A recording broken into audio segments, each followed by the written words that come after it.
Muito boa noite a todos. Voltamos então aqui para fazer a leitura do Evangelho no Lar, dando continuidade ao capítulo 5, Bem-aventurados os aflitos. A lição continua sendo causas anteriores das aflições. E antes de fazermos então a leitura, vou fazer aqui a elevação e todos aqueles que estiverem acompanhando o vídeo, eu peço que nas suas casas, que façam também as suas vibrações, as suas orações, para que possamos juntos levar algo de bom àqueles mais necessitados de ajuda. E a vibração de hoje é para aqueles que se encontram presos, encarcerados e para aqueles que se encontram perturbados por desencarnes ou por novas encarnações. Vamos lá então. E vamos então nesse momento nos conectar ao nosso anjo da guarda, nosso amigo querido de todas as horas, a quem pedimos que esteja conosco, nos auxiliando e nos guiando os passos, que possamos juntos caminhar em direção ao Mestre Jesus. Agradecidos que estamos a esse querido irmão, pedimos que nos leve a presença de Ismael, o anjo protetor do Brasil, preposto de Jesus em nossas terras. A ti, Ismael, agradecemos imensamente e pedimos que dulcifique os nossos corações através do Evangelho.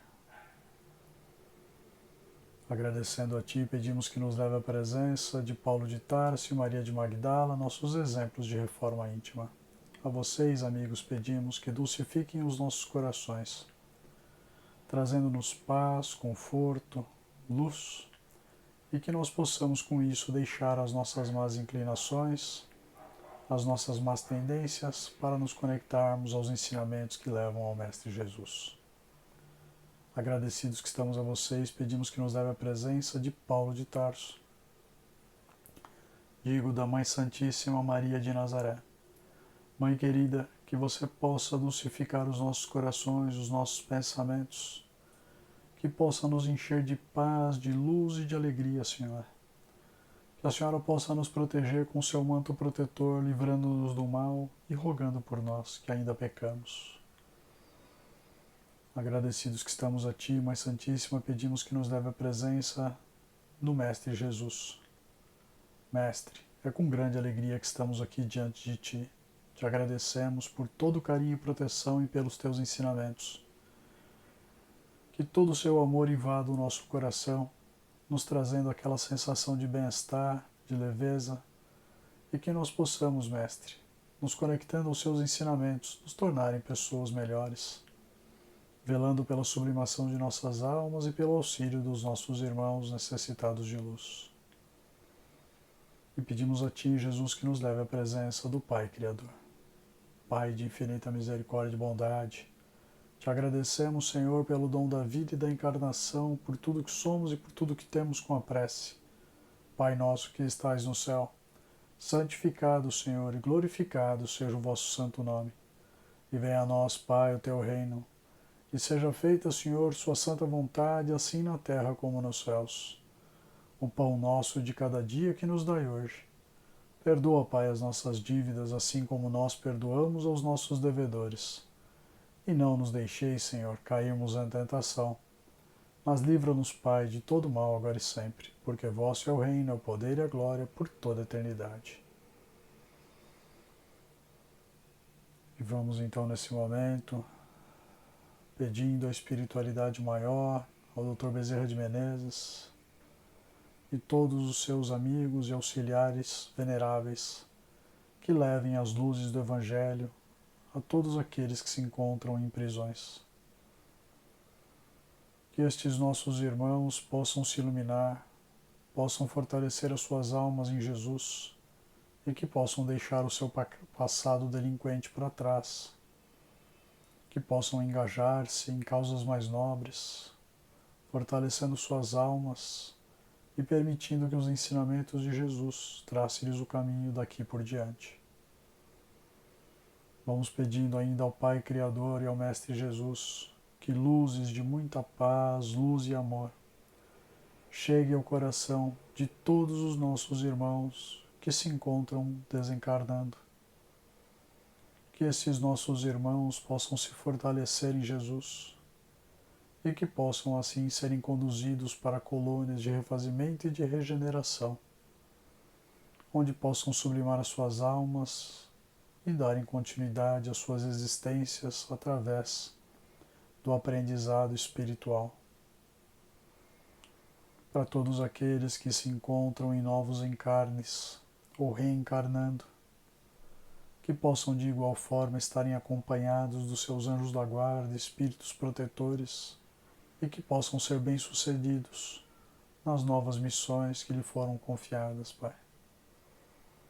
De modo, Senhor, que nesse momento lhe pedimos licença para fazermos a leitura do Evangelho no lar, rogando a Ti, Senhor, compreensão. Graças a Deus e graças a Jesus. Então, hoje vamos dar continuidade à leitura do Evangelho no capítulo 5, ainda em causas anteriores das aflições, a segunda parte da lição, que diz o seguinte: o homem não deve jamais perder de vista que está sobre um mundo inferior, onde não é mantido senão pelas suas imperfeições. A cada vicissitude deve dizer-se que se pertencesse a um mundo mais elevado, isso não ocorreria, e que depende dele não mais retornar a este mundo, trabalhando pelo seu aperfeiçoamento. As tribulações da vida podem ser impostas aos espíritos endurecidos ou muito ignorantes para fazerem uma escolha com conhecimento de causa, mas são livremente escolhidas e aceitas pelos espíritos arrependidos, que querem reparar o mal que fizeram e tentar fazer melhor.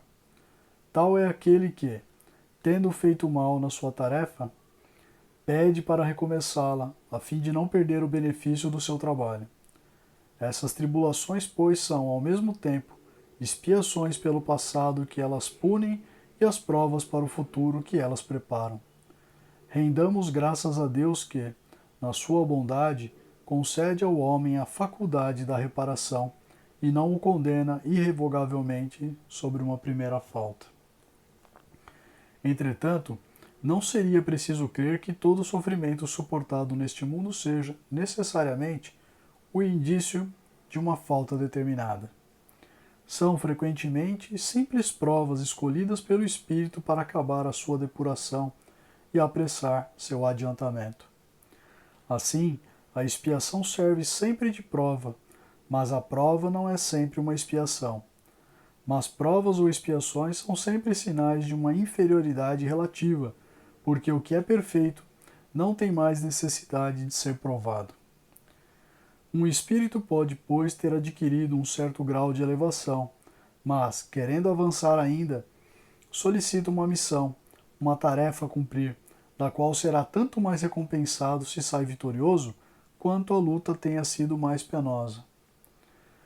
Tais são, mais especialmente, essas pessoas de instintos naturalmente bons, de alma elevada, de nobres sentimentos inatos, que parecem não ter trazido nada de mal de sua precedente existência, e que suportam com uma resignação toda cristã as maiores dores, pedindo a Deus para suportar sem murmurar. Podem-se, ao contrário, considerar como expiações as aflições que excitam as queixas e compelem o homem à revolta contra Deus. O sofrimento que não excita reclamações pode, sem dúvida, ser uma expiação, mas é o indício de que foi ele antes escolhido voluntariamente do que imposto, e a prova de uma forte resolução, o que é um sinal de progresso. O espírito não pode aspirar à felicidade perfeita, senão quando são puros. Toda mancha lhes interdita a entrada nos mundos felizes. Tais são os passageiros de um navio atingido pela peste, aos quais a entrada de uma cidade é interditada até que estejam purificados. É nas suas diversas existências corporais que os espíritos se despojam pouco a pouco de suas imperfeições. Então, a lição de hoje, ela reafirma, em primeiro lugar, a reencarnação, quando diz aqui, inclusive, que nós temos que agradecer a Deus, que na sua infinita misericórdia, concede a faculdade de reparação para nós, e não há uma condenação irremediável, uma condenação sem volta. Não há um inferno, por assim dizer. Você não é lançado no inferno. Quando você erra, você vai ser obrigado a reparar, como já foi dito em outros vídeos, o mal que você ocasionou. E aqui o Evangelho faz uma distinção entre prova e expiação. A prova, por assim dizer, são as dificuldades, as lutas que o espírito escolhe quando ele vai reencarnar para demonstrar que ele superou alguma determinada imperfeição que ele tinha. Então é uma escolha voluntária. A expiação, ela já não é voluntária. A expiação, ela decorre justamente de uma maldade, de um mau ato, de uma má obra, de uma missão inacabada. Então, quando nós falhamos numa determinada encarnação, em determinado tema, provavelmente ou possivelmente numa próxima encarnação nós vamos ter que reparar esse mal. E aí vem as dificuldades que não nos é dado escolher. Nós temos que passar por elas e enfrentá-las, simplesmente, porque falhamos. E aí, sendo ela uma expiação, o que vai acontecer é que, se nós conseguirmos suportar essas dificuldades sem lamentações, sem blasfemar contra Deus, isso vai ser uma causa de adiantamento moral para nós, que havíamos falhado e nos recuperamos, por assim dizer, numa encarnação subsequente. Agora, se nós não conseguimos suportar bem as nossas dificuldades e passamos a atacar Deus e a sua bondade, o que acontece é que nós não enfrentamos bem as nossas provas, por assim dizer, os nossos testes. E aí nós teremos que voltar em novas encarnações até que a gente crie a compreensão de que os males que nós ocasionamos devem ser por nós suportados. E não cabe a nós ficarmos reclamando, porque já foi dito que Deus não coloca fardos mais pesados nos nossos ombros do que aqueles que nós conseguimos suportar, ainda quando tenhamos falhado.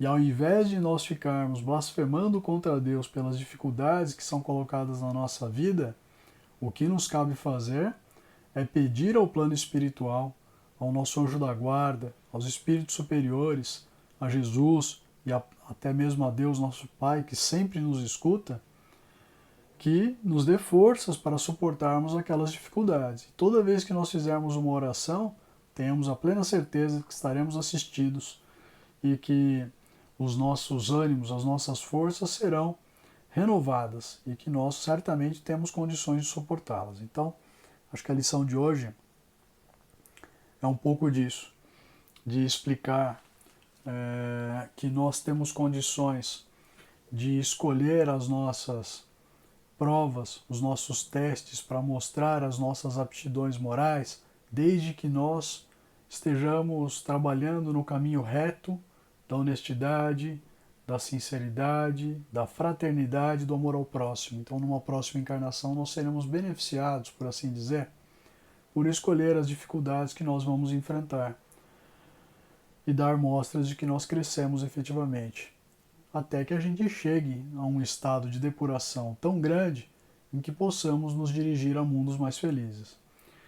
E em contrapartida, se nesta vida nós estamos enfrentando dificuldades maiores, dificuldades que por vezes nos fazem ter vontade de parar a luta, é porque nós erramos muito em outras encarnações. E isso deve ser um motivo para que a gente se fortaleça, para que a gente agradeça a bondade de Deus de permitir que a gente tenha uma nova oportunidade, mesmo tendo falhado muito em outras encarnações. Então, que a gente tenha isso tudo em mente, e uma coisa que deve ser dita aqui, agora e sempre.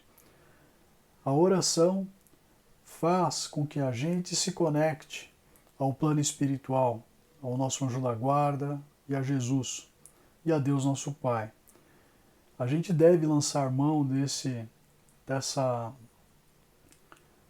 poderosa ferramenta sempre que tivermos necessidades de consolação, porque os espíritos superiores e o Pai e Jesus jamais nos abandona. Então que a gente tenha isso em mente. Um grande abraço a todos, eu volto em breve com um novo vídeo.